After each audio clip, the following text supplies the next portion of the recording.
If you want to change the world start off by making your bed.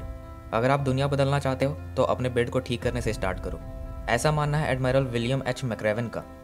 उन्होंने 37 साल navy seals में काम किया है और सैकड़ों डेंजरस इवेंट्स में हजारों लोगों का जान बचाया है। आज हम उन्हीं की बुक मेक योर बेड की समरी देखेंगे। इस बुक में उन्होंने अपने नेवी सील की ट्रेनिंग में सीखे 10 लाइफ सर्वाइवल लेसन्स के बारे में बताया है। ये 10 लेसन्स उनके सक्सेसफुल नेवी सील लाइफ का सीक्रेट है। ये 10 लेसन्स उनके टफ टाइम में उन्हें बहुत हेल्प किया है। एंड आई थिंक ये 10 लेसन्स नॉर्मल से नॉर्मल इंसान के लिए भी उतना ही इंपॉर्टेंट है जितना कि एक नेवी सील ऑफिसर के लिए, अगर आप अपनी दुनिया बदलना चाहते हो। बट मैं आपको इस वीडियो में 11 लेसन्स बताऊंगा। 11वां लेसन मैंने सीखा है इस पूरे बुक से, जो आई थिंक सबसे ज़्यादा इंपॉर्टेंट है। सो उस 11th लेसन को जरूर देखिएगा। So let's start the lessons one by one. Lesson number 1, start your day with a task completed. William और जितने भी लोग नेवी सील्स की ट्रेनिंग ले रहे थे, उनका दिन का फर्स्ट टास्क था सुबह अपना बेड ठीक करना, क्योंकि सुबह में सबसे पहले उनके इंस्ट्रक्टर उनका ड्रेस और बेड चेक करते थे, और जिसका भी बेड ठीक नहीं होता था उन्हें पनिशमेंट मिलता था शुगर कुकी बनने का। शुगर कुकी क्या है इसके बारे में आगे वीडियो में बात करेंगे। फॉर नाउ शुगर कुकी एक ऐसा पनिशमेंट था जो किसी को पसंद नहीं आएगा। बेड ठीक करने से कोई शाबाशी तो नहीं मिलने वाला था, लेकिन ये एक्सपेक्ट किया जाता था कि सभी लोग ट्रेनिंग में सुबह सबसे पहले अपना बेड ठीक करें। ये दिन का पहला मोस्ट इंपॉर्टेंट टास्क था। इस टास्क को करने से डिसिप्लिन बना रहता था। ये एक रिमाइंडर था कि उन्होंने कुछ तो ठीक किया है, कम से कम एक टास्क को प्राउडली अच्छे से कंप्लीट किया है, भले ही वो टास्क कितना छोटा ही क्यों ना हो। ट्रेनिंग के 30 साल बाद ये एक छोटा सा लेसन विलियम को बहुत काम आया। जब वो पैराशूट एक्सीडेंट के कारण बेड रेस्ट में थे, जब वो रिकवर होने लगे थे, ठीक होने लगे थे, तो वो सुबह का पहला काम अपना बेड ठीक करने से स्टार्ट करते थे। इस छोटे से काम से उन्हें फील होता था कि वो ठीक हो रहे हैं, वो अपने दर्द और घाव से लड़ाई करके जीत रहे हैं और लाइफ में आगे बढ़ रहे हैं। इस पे विलियम कहते हैं कि लाइफ टफ है और कभी कभी एक छोटा सा टास्क जिसे आप कंप्लीट करते हो आपके पूरे दिन को अफेक्ट करता है, आपको मोटिवेशन देता है, आपको फील कराता है कि आपने कुछ कंप्लीट किया है और आप आगे कई टास्क को कंप्लीट कर सकते हो, और फिर आप एक के बाद एक कई टास्क को कंप्लीट करते जाते हो। इसलिए सुबह में किया गया एक छोटा सा काम, जैसे कि अपना बेड ठीक करना, आपके दिन को प्रोडक्टिवली स्टार्ट कर देता है और आप दिन के अंत में सेटिस्फाइड फील करते हो। और अगर आपका दिन खराब भी चला गया तो कम से कम आपको बेड रेडी मिलता है, ताकि आप कल सुबह नई शुरुआत कर सको। सो अगर आप अपना लाइफ चेंज करना चाहते हो और मे भी दुनिया बदलना चाहते हो, तो दिन का शुरुआत अपने बेड को ठीक करने से करो। Lesson number 2, you can't go it alone. Seal training के टाइम पे स्टूडेंट्स को रबड़ बोट पे एक प्लेस से डेस्टिनेशन तक जाने का टास्क दिया जाता था, वो भी बहुत रफ कंडीशन के बीच। एक रबड़ बोट पे 7 लोग होते थे और सब तालमेल के साथ पैडल करते थे, तभी बोट सही डेस्टिनेशन तक टाइम पे पहुंच पाता था। विलियम इस टास्क को करते हुए टीम वर्क का ट्रू मीनिंग समझ पाए। उन्हें समझ आया कि आगे बढ़ने के लिए लोगों का साथ होना बहुत इंपॉर्टेंट है। जब बोट पे कोई बीमार पड़ जाता था या किसी को चोट लग जाता था तो वो अपना 100% नहीं दे पाता था, तो टीम के दूसरे लोग एक्स्ट्रा एफर्ट लगाते थे और बोट को डेस्टिनेशन तक पहुंचाते थे। सारे स्टूडेंट्स एक दूसरे को टाइम पढ़ने पे फेवर रिटर्न करते थे, हेल्प करते थे और मिलकर टास्क को पूरा करते थे। इस लेसन का यूज़ विलियम ने लाइफ के हर टफ टाइम में किया है। जब उनका पैराशूट एक्सीडेंट हुआ था, वो बेड रेस्ट में थे, तब भी उनके बॉस एडमायरल एरिक एल्सन ने उनका करियर बचाया था और उनकी वाइफ ने उनका बहुत केयर किया था, जिससे वो एक्सीडेंट से जल्दी रिकवर कर पाएँ। वे अकेले बोट को आगे नहीं बढ़ा सकते। आपको अपना लाइफ किसी ना किसी के साथ जरूर शेयर करना चाहिए। And always remember, your success depends on others, so make as many friends as possible. And guys, अगर आप मुझसे फ्रेंडशिप करना चाहते हो तो मुझे इंस्टाग्राम और फेसबुक पे फॉलो करो, मैसेज करो और अभी सब्सक्राइब बटन दबाकर मुझसे जुड़ जाओ। मैं हमेशा आपका हेल्प करता रहूँगा इसी तरह के वीडियो बनाकर। Lesson number 3, only the size of your heart matters. 8 feet ऊंची पावरफुल वेव्स उसकी जान ले सकती है। उसे क्विट करने को भी कहा था, लेकिन उस स्टूडेंट ने क्विट नहीं किया और उस चैलेंज को सबसे पहले कंप्लीट भी किया। जब इंस्ट्रक्टर ने उसके कान में जाकर कुछ कहा था, विलियम ने जब उससे जाकर पूछा कि इंस्ट्रक्टर ने उसके कान में क्या कहा था, तो उसने बताया कि इंस्ट्रक्टर ने कहा था, प्रूव मी रॉन्ग, मुझे गलत साबित करो। इस लेसन का एग्जाम्पल आपको हर तरफ मिल जाएगा। अजीब से अजीब लोगों ने बड़े से बड़े काम किए, दुनिया बदल के रख दिया है, फिर चाहे वो पतले दुबले गांधी हो या ब्लैक मार्टिन किंग लूथर या फिर शॉर्ट हाइट हिटलर या फिर एक ऑर्डिनरी गर्ल मलाला। ऐसे ही हजारों लाखों एग्जाम्पल्स है। सो इस बात से कोई फ़र्क नहीं पड़ता है कि आप कौन हैं, कैसे दिखते हैं, आपकी हाइट क्या है, आप कितने टैलेंटेड हैं और आप कहाँ से आते हैं। The only thing that matter is the size of your heart, so have a strong heart. Lesson number 4, life's not fair, drive on. Seal training के टाइम पे स्टूडेंट्स को ट्रेनर पनिशमेंट दिया करते थे शुगर कुकी बनने का। Sugar cookie बनना one of the worst punishment था, इसलिए नहीं कि इसमें स्टूडेंट को रोल करना पड़ता था सैंड के ऊपर जब तक कि बॉडी का एक एक पार्ट कवर ना हो जाए सैंड से, और पूरे दिन सैंड से कवर ही रहना पड़ता था, वो भी भीगे हुए और जमाने वाले ठंड में। बल्कि शुगर कुकी वर्स्ट इसलिए था क्योंकि ये इंस्ट्रक्टर पर डिपेंड करता था। वो बिना किसी गलती के, बिना किसी रीज़न के शुगर कुकी बनने का पनिशमेंट दे देते थे। ट्रेनिंग के टाइम पे तो ये वर्स्ट पनिशमेंट था, लेकिन बाद में विलियम को समझ आया कि शुगर कुकी क्या सिखाता है। ये पनिशमेंट सिखाता है कि लाइफ अनफेयर है। कभी कभी आप कितना भी हार्ड वर्क करो, कितना भी अच्छा काम क्यों ना करो, रिजल्ट आपके अकॉर्डिंग नहीं मिलता है और आपको शुगर कुकी बनना ही पड़ता है। हो सकता है कि आपने अपना 100% लगाया हो, एग्जाम के लिए बहुत हार्ड वर्क किया हो, बट 1-2 नंबर से रह गए। हो सकता है कि आपको रिजल्ट आपके अकॉर्डिंग नहीं मिला हो, बट सच यही है, life is unfair. So complain करना बंद करो, किसी को ब्लेम मत करो, नॉट इवन योर फॉर्चून। सीधे खड़े हो जाओ और फ्यूचर की ओर बढ़ जाओ, क्योंकि लाइफ अभी बाकी है मेरे दोस्त। Lesson number 5, failure can make you stronger. Training में जो भी स्टूडेंट दिन के अंत तक अच्छा परफॉर्म नहीं करता था या सबसे लास्ट आता था, उनका नाम सर्कस लिस्ट में डाल दिया जाता था। और ट्रेनिंग के शुरुआत में विलियम और उनके स्विम बडी मार्क थॉमस मोस्टली लास्ट ही आते थे और उनका नाम सर्कस लिस्ट में डाल दिया जाता था, जिसका मतलब है कि उन्हें 2 घंटे एक्स्ट्रा कैलिस्थेनिक्स करना पड़ता था, जिसमें उन्हें पूरी तरह से हैरेस किया जाता था, क्विट करने पर मजबूर किया जाता था। सैकड़ों Flutter kicks, pushups, pullups, sit-ups जैसे हार्ड वर्कआउट करना पड़ता था, जिसके बाद उनके बॉडी में मूव करने का भी एनर्जी नहीं बचता था। इस सर्कस का सबसे वर्स्ट पार्ट ये था कि इस सर्कस की वजह से वो ऑलरेडी थके होते थे और फिर से अगले दिन अच्छा परफॉर्म नहीं कर पाते थे, एंड अगेन उनका नाम सर्कस लिस्ट में आ जाता था और ये लूप कंटिन्यू चलता रहता था। लेकिन सर्कस के कंटिन्यू रहने से कुछ डिफरेंट रिजल्ट आने लगा। विलियम और मार्क का परफॉर्मेंस बेहतर होने लगा। जो सर्कस फेलियर का पनिशमेंट के रूप में स्टार्ट हुआ था, वही सर्कस उन्हें स्ट्रॉन्गर, फास्टर और कॉन्फिडेंट बना रहा था। जहाँ दूसरे स्टूडेंट्स क्विट कर रहे थे, वहीं विलियम और मार्क डिटर्मिनेशन के साथ आगे बढ़ रहे थे। सर्कस उन्हें रोक नहीं पा रहा था। एंड फाइनली कुछ ही समय बाद वो दोनों डेली टास्क में सबसे अच्छा परफॉर्म करने लगे। ये लेसन विलियम को आगे लाइफ में बहुत काम आया। कई बार तो वो फेल भी हुए, उनका करियर भी मुश्किल में आ गया था, बट ये फेलियर ही उन्हें आगे बढ़ने के लिए स्ट्रांग बनाया, मोटिवेट किया। उन्हें समझ आया कि कोई भी मिस्टेक करने से नहीं बच सकता, लेकिन एक ट्रू लीडर अपने फेलियर से सीखता है, उसे मोटिवेशन की तरह लेता है और दोबारा ट्राई करने से पीछे नहीं हटता है। सो आप सर्कस से नहीं बच सकते हैं, बट ये सर्कस ही आपको लाइफ में आगे बढ़ने के लिए स्ट्रांग बनाता है। So don't be afraid of the circus. Lesson number 6, you must dare greatly. Seal training के टाइम में एक टास्क था जो बहुत रिस्की था, बट ये टास्क ट्रेनिंग का एक ज़रूरी हिस्सा भी था।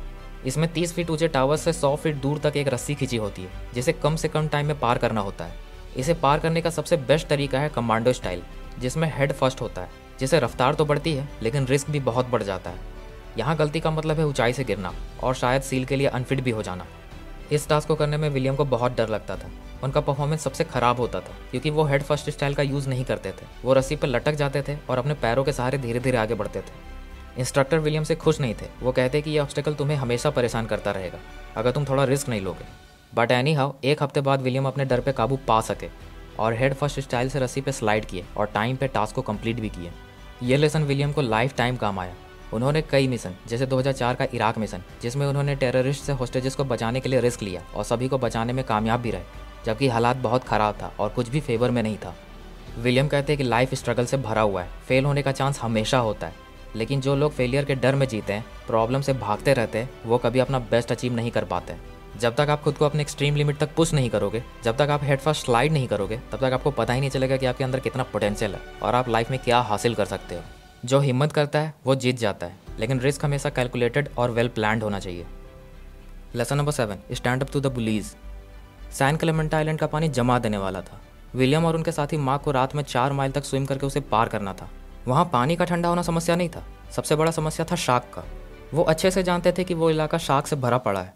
उनके इंस्ट्रक्टर ने पहले ही बताया था कि वहाँ पे कई शार्क्स हैं, जैसे leopard shark, mako shark, hammerhead shark, thresher shark और सबसे ज़्यादा खतरनाक और बदनाम ग्रेट वाइट शार्क, जो कभी भी हमला कर सकता है और आपको 2 टुकड़ों में बांट सकता है।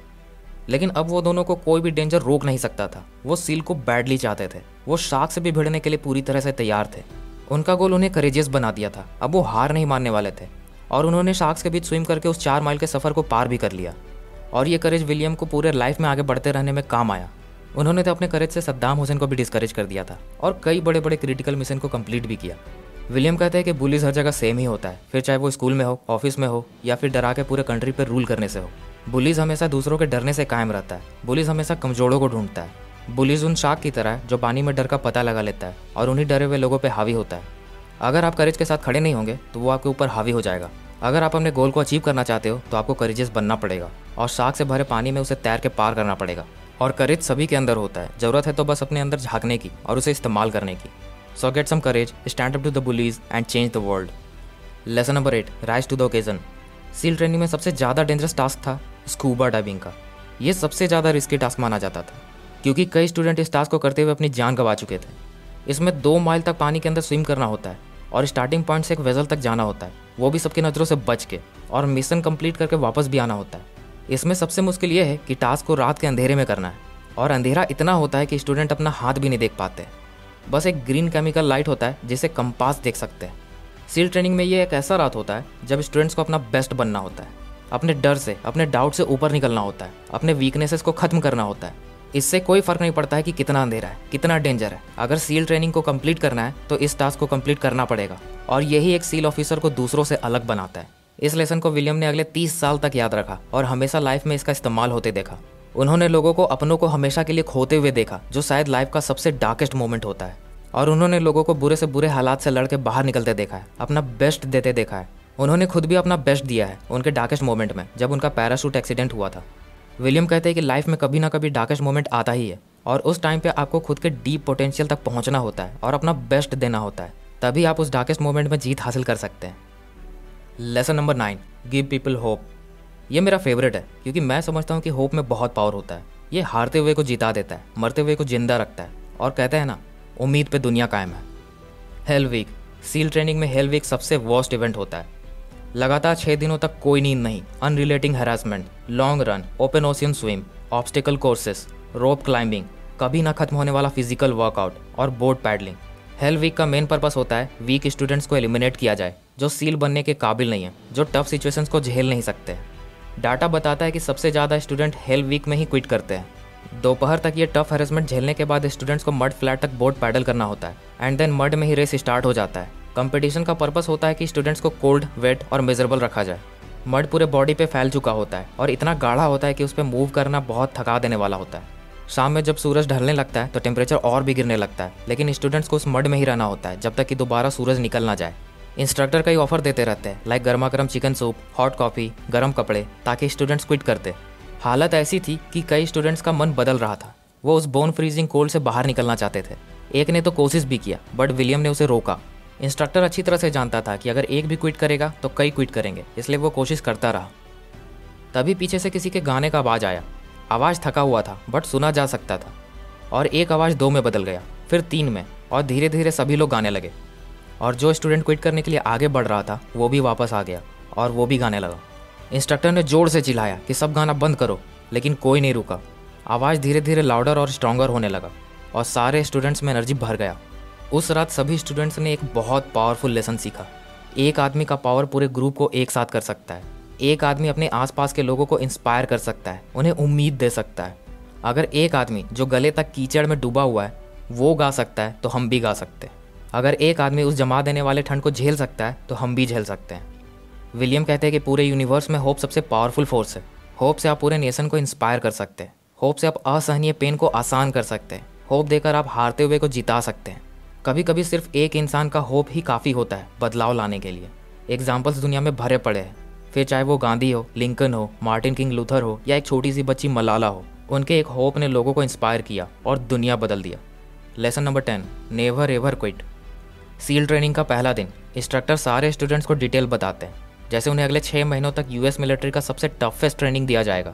उन्हें उस हद तक हैरेस किया जाएगा कि वो ट्रेनिंग क्विट कर दे। एंडलेस वर्कआउट होगा, एंडलेस स्विमिंग, क्लाइंबिंग, बोटिंग होता रहेगा, और दर्द होगा, बहुत ज़्यादा दर्द होगा।